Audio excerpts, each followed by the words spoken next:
Welcome to Founders Future, a podcast powered by Closers.io, where we explore the journeys of innovative entrepreneurs and the road ahead for them and their companies. I'm your host, Milan Kohut, and in each episode, we uncover the stories behind impactful ventures, the challenges faced, the lessons learned, and the strategies fueling future growth. Today, I'm absolutely thrilled to be joined by Patrick Vuong, a seasoned business coach and group coaching expert at Avid Action Coach, where he helps entrepreneurs and business owners scale their companies through strategic group coaching programs. His focus is on driving growth and empowering leaders with actionable insights to accelerate their business success. Patrick's mission is to create impactful and engaging coaching experiences that transform business outcomes. With that being said, Patrick, let me officially welcome you to Founders Future. Pleasure to be here. Excited to get a chat on with you. Love it, man. I'm excited to have you. Let's dive into the conversation. What I love to do with all of my guests is take it back in time, right? Before you even had your company, what were you doing before? And then eventually, what was the motivation for running your own business? Yeah, so I've been in health and fitness my whole life, basically. I started training folks in university to pay for my university. And I bounced around working at different gyms and stuff. And then about 10 years ago, I decided to open my own gym. So I opened a gym in downtown Vancouver. It's called Dynasty Gym. It's still running today. I still own it. Um, in the beginning of starting that business, a friend lent me a book called, a lot of your listeners will know this book, called The E-Myth, The E-Myth Revisited. And that sort of shaped how I wanted to start my business because I didn't want to just start another job, right? I wanted the business to work for me. And I knew I wanted this in my life because I wanted to start a family. Um, a couple years into the business, it only took like 2 or 3 years. I scaled it to the point where I was able to buy back a lot of my time and free up a lot of my time to start my own business. And so, I got to the point where I'm like, what's the next stage in my life? Right? Like I opened another location, and then I sold it. And I was like, how am I going to scale my life now? Do I want to open up more gyms? Maybe not. Um, and then I looked into business coaching. So at first, I didn't really understand what business coaching was. I never even heard of it. But then the more I looked into it, and I talked to the founder at Avid Action Coach, and I realized that my whole life has been gearing me up for this moment because I'm a Olympic weightlifting coach for high caliber athletes. And I've been doing that since my 20s, so it's almost been 2 decades now. And then I almost have a decade of business owner experience under my belt. And throughout that journey, um, in my industry anyways, I've seen a lot of people who are the technician. So a lot of coaches, a lot of trainers where they're like, I don't want to work for someone. My dream is to open my own gym. And so they do. But they don't realize that just because you're good at the craft, at the skill, or just because you love it and you have a passion for it, that skill does not translate to being good in business, Mhm. right? So um, I saw that in my own industry a lot, and I was like, I can speak with my story from my experience, and I can help a lot of people. I can help a lot of people not make the same mistakes that I've made, you know? Absolutely.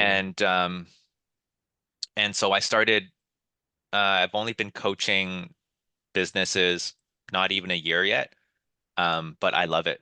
It's been a passion of mine. I can speak from experience. I can relate with them. I've been in the trenches. I know what it's like to wear every single hat. I know what it's like to, sleep in your own brick and mortar because you're doing everything yourself. And I'm just helping them, buy back their time through delegation and focusing what to prioritize next. And I am a very systems oriented thinker. And so I think I can make a very complex, a lot of these founders have many ideas in their head. So my job is to put all the ideas down in front of them and say, hey, you know what? These are the highest leverage opportunities. Do this first. Fix this next. And I think that's my strength is in simplifying what they should do next for them. I love it. Patrick, I gotta say, well, first of all, hats off to you for recognizing that it's going to be super interesting for you to connect what you've been doing throughout your whole life and create this package of like, okay, this is Patrick. He's going to get you from point A to point B. So that's beautiful. And I also loved how you mentioned how deeply you can relate to these people. Because if you think about it, there's a ton of coaches who are great at what they do, but at the same time, they started with coaching young without having any previous experience as business owners. Where when it comes to you, it was the other way around, right? So you're a business owner first, and then you get to coaching as your next chapter. So that's pretty amazing, though. Just a clarification question here. Is the coaching something that you do full time at this point, or do you already have like different ventures aside from that?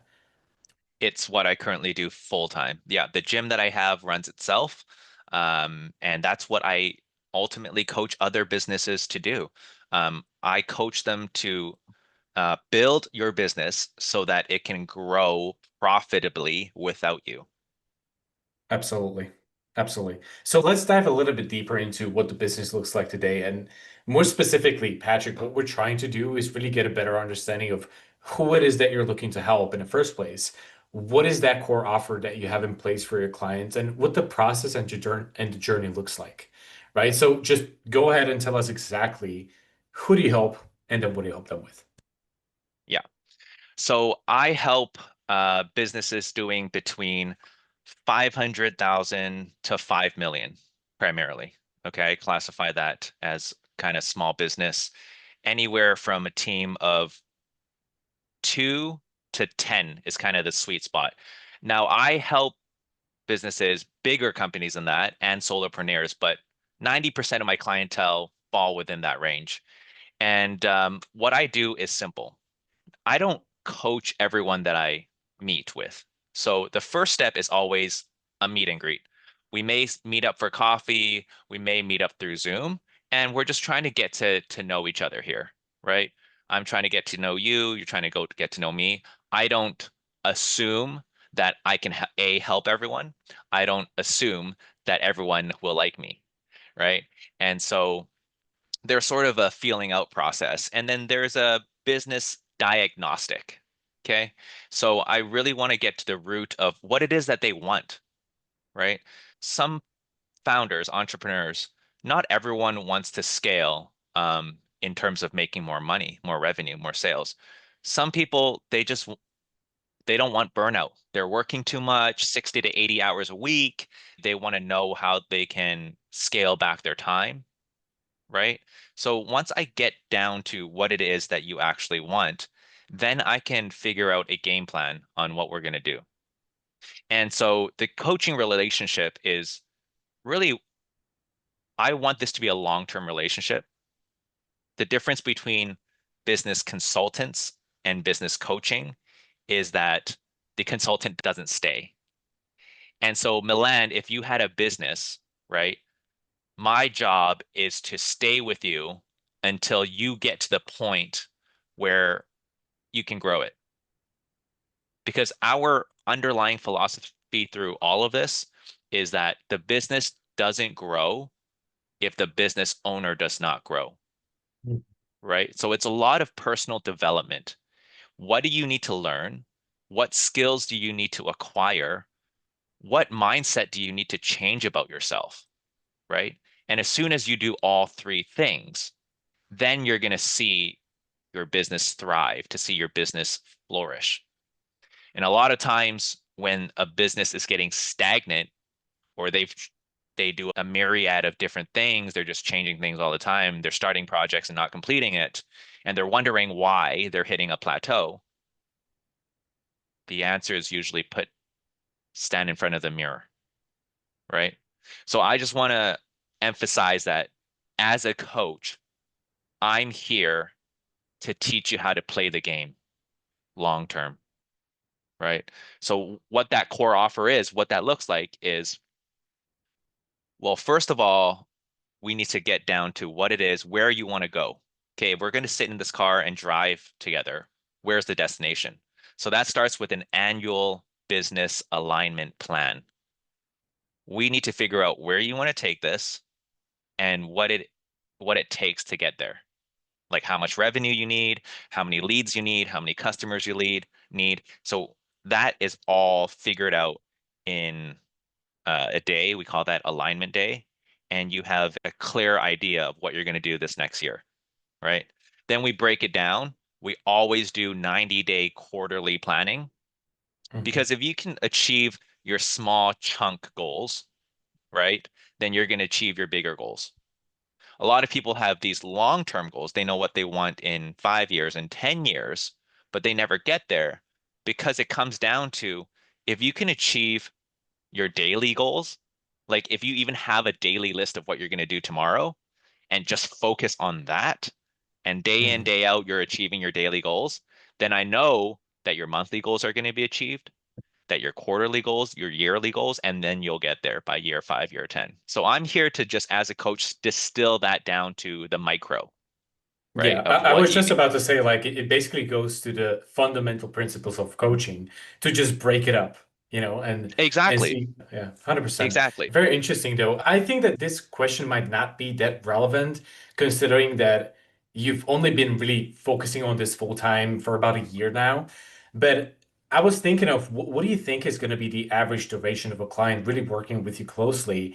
And maybe to follow up on that with the question of, the people that you already started working with, are they still keeping in touch with you? Is that journey still ongoing, or what is the process like on that front? Yeah, so far I have a 100% retention rate. But we actually have data. We track how long an average client stays with us, and it's on average 28 months, right? Mm, So some clients stay for 6 months and some clients stay for 5 years, right? It's really how, if you want to get better at a sport, it doesn't matter what level you reach. In fact, the higher levels that you reach, the more coaching you probably need. yeah, You know what I mean? Like when you're Kobe Bryant, you have your in-game coach, you have your strength and conditioning coach, you have your shooting coach, you have your mindset coach, you have all of these different coaches, right? So it's this self-awareness where you start seeing blind spots in yourself, and you need to be self-aware enough to know that I can't do this alone. It's best if I invest in growth in myself. absolutely. Absolutely. Now, Patrick, I also want to touch on the backend side of the business, and more specifically, what are you currently doing in order to have a good client acquisition system in place? Obviously, this is one of the biggest questions. Everybody needs to answer it. You really need to have several different activities on the front of marketing slash lead generation, to really make it happen when it comes to getting clients into the pipeline, converting them, and working with them. So, what is it that you're doing to make it happen? Yeah.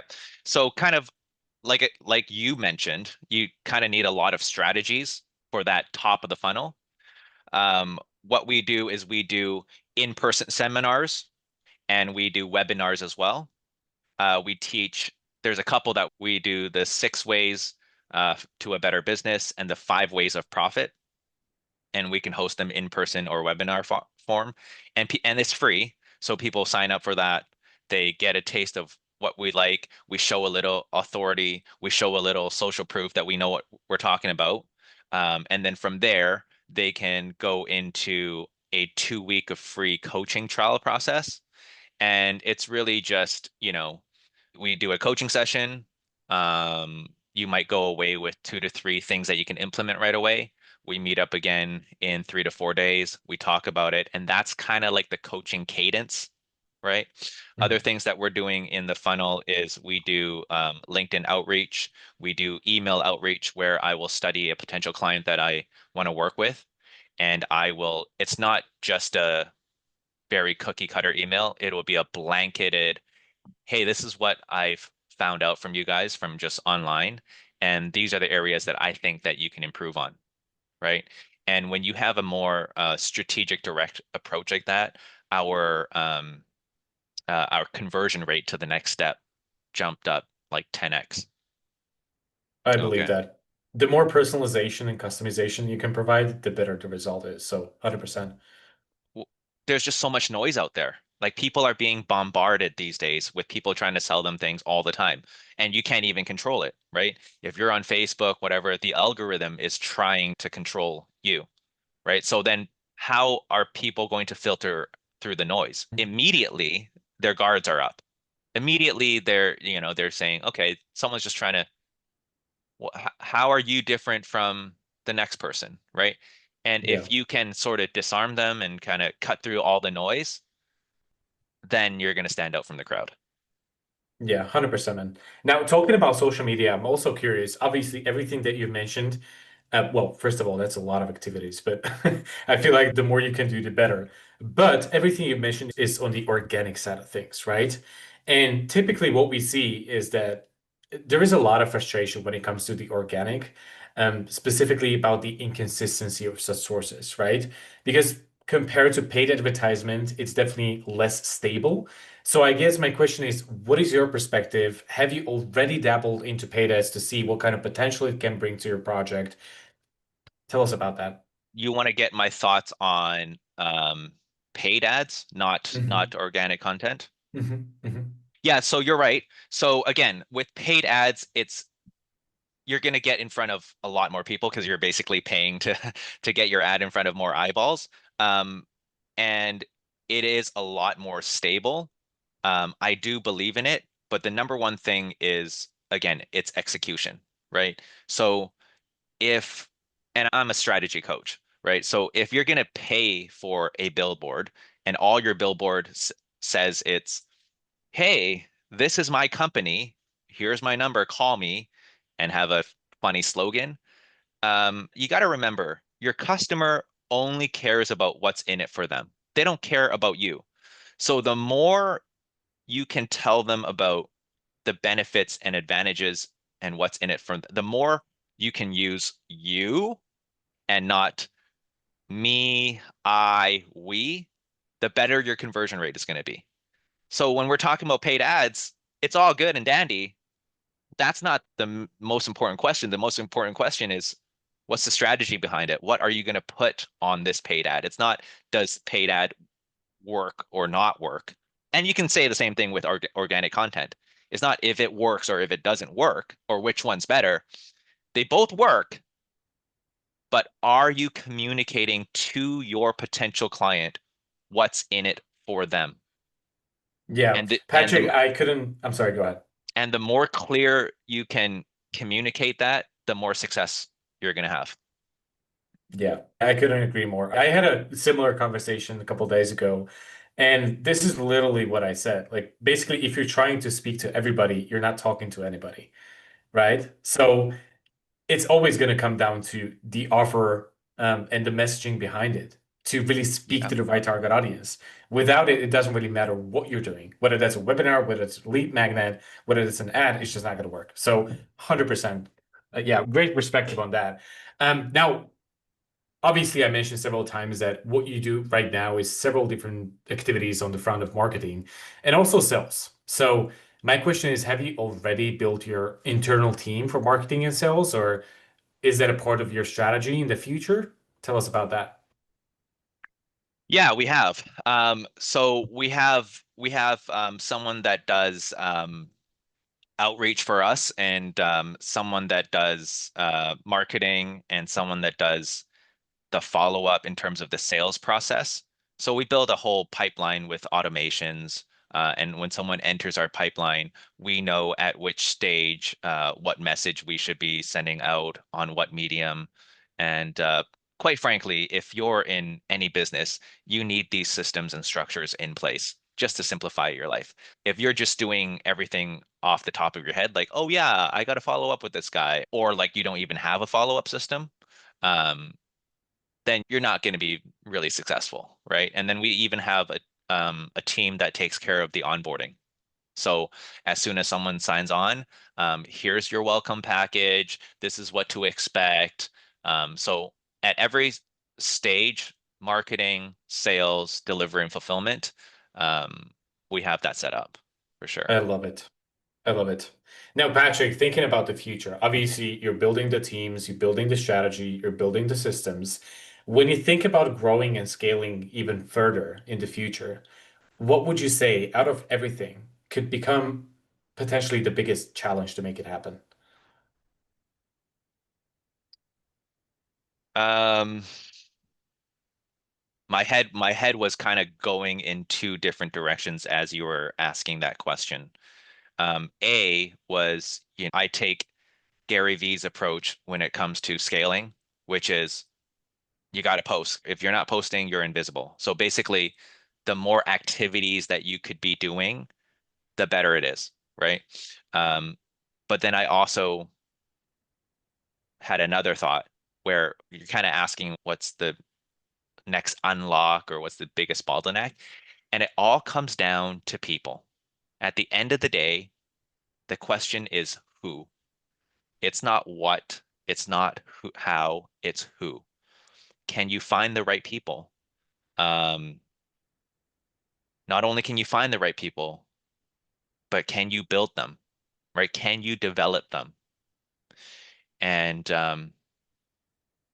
and your customers, do you treat them as actual people and not just um, numbers, a number on a page? You know what I mean?